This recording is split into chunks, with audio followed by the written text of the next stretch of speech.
बातमीपत्राच्या सुरुवातीला एक अत्यंत महत्त्वाची आणि मोठी बातमी। मुख्यमंत्री देवेंद्र फडणवीस यांना दिल्लीमध्ये मोठी संधी मिळणार असल्याची माहिती सूत्रांनी दिली आहे।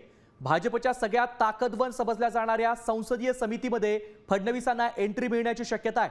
त्यामुळे गेल्या काही दिवसांपासून देवेंद्र फडणवीस यांच्या दिल्लीतील वाऱ्या देखील वाढल्याचं सांगितलं जात आहे।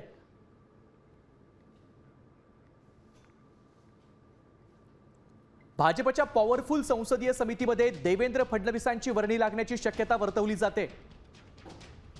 फडणवीस सध्या भाजपच्या केंद्रीय निवडणूक समितीचे सदस्य आहेत।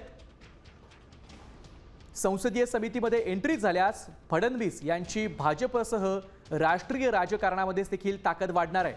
फडणवीसांच्या संसदीय समितीच्या एंट्रीला संघाने देखील पाठिंबा दिल्याची शक्यता वर्तवण्यात येते। भाजपच्या संसदीय समितीमध्ये सध्या एकही मुख्यमंत्री नाहीये। समितीमध्ये मुख्यमंत्र्यांना सहभागाबाबत भाजपमध्ये सध्या अंतर्गत चर्चा सुरू असल्याची माहिती मिळते।